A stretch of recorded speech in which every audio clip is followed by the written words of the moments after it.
Communication d'Ahmed Bennani à la conférence qui se tient ce 16 février 2013 à Bruxelles au sujet du journal, si vous le permettez. Chers amis, si ma santé m'avait laissé un répit, j'aurais volontiers partagé ces moments de réflexion avec vous. Je remercie mon ami Radouane Barodi pour l'organisation de cette conférence, la pertinence des thèmes proposés et bien sûr le choix basé sur les qualités humaines, intellectuelles de tous les intervenants. Je le remercie également de bien vouloir vous lire mes amicales salutations sous cette forme d'une modeste et très courte contribution réflexive. La disparition du journal est certes un fait autant détestable que déplorable. Faut-il pour autant se focaliser sur la désolation et aller jusqu'à évoquer la thématique de la désillusion comme si rédacteurs et lecteurs portaient la responsabilité de la perte de notre hebdomadaire préféré? Ceux qui tuent la presse libre perpétuent un phénomène aussi affligeant que désespérément banal.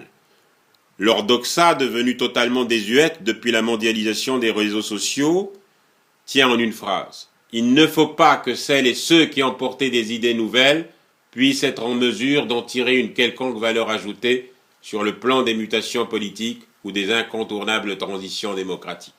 Il faut les rayer de la mémoire. Le Marzen, on oublie de le rappeler, se fige régulièrement dans la bêtise et les réflexes archaïques. En tuant le journal, le Marzen a remporté une dérisoire bataille. Il faut savoir déceler les permanences sous l'éphémère pour tenter de dépasser le désespoir et d'engager l'avenir. Le journal a été et demeure, eu égard à son histoire non achevée, le miroir des vécus collectifs, des interrogations des intellectuels lors de cette période capitale de l'entre-deux-règnes, de Hassan II à Mohamed VI, et je considère les 10 ans d'existence du journal comme l'un des socles qui a donné naissance au nouveau Maroc, symboliquement représenté par l'émergence de notre printemps, celui que la jeunesse a intitulé le mouvement du 20 février. Mouvement dont l'histoire reste à écrire, mais qui indiscutablement postule l'émergence de l'individu citoyen, la contestation ouverte de l'absolutisme, la revendication populaire d'un état de droit, en donnant une tonalité nouvelle et irréversible des transformations sociales, économiques et politiques en cours. Que l'on ne se méprenne pas sur le sens de cette articulation, de cette articulation pour laquelle je sollicite votre attention et vos éclairages. Oui, en amont, il y a eu le journal, comme jadis dans les années 60, la revue La Malif. Mais admettant qu'en aval, on ne peut parler de désillusion. À l'heure actuelle, la société civile marocaine n'est ni dans l'innocence et encore moins dans la renonciation de ses droits fondamentaux.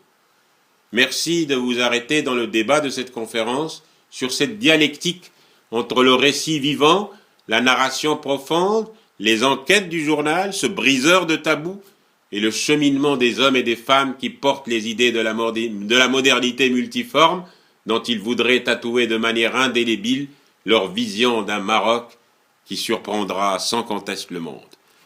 Au-delà de la chronique d'une expérience humaine, de journaliste habité par un même idéal, de la trajectoire d'un hebdomadaire qui a forgé l'admiration de tous, y compris hors de nos frontières, au-delà de l'historicité d'un cas d'école du journalisme, je retiens l'idée centrale d'une résistance intellectuelle aux formes multiples de l'adversité et l'apparition sur la scène publique de femmes et d'hommes qui ont définitivement ou presque rompu avec la culture de la peur et appris à communiquer dans la transparence par le multimédia et à donner du sens à leur mobilisation. Merci à vous pour votre attention et excellents travaux. J'aimerais conclure ce mot bref par une citation du philosophe Emmanuel Kant, qui écrivait « À la liberté de penser s'oppose en premier lieu la contrainte civile. On dit, il est vrai que la liberté de parler ou d'écrire peut nous être ôtée par une puissance supérieure, mais non pas la liberté de penser. Pourtant, ôter la liberté de communiquer publiquement ses pensées, n'est-ce pas ôter la liberté de penser? En second lieu, la liberté de penser est prise au sens où elle s'oppose à la contrainte exercée sur la conscience. Enfin, en troisième lieu, la liberté de penser signifie que la raison ne se soumette à aucune autre loi que celle qu'elle se donne à elle-même. car l'inévitable conséquence de l'absence de loi dans la pensée, c'est que la liberté de penser y trouve finalement sa perte.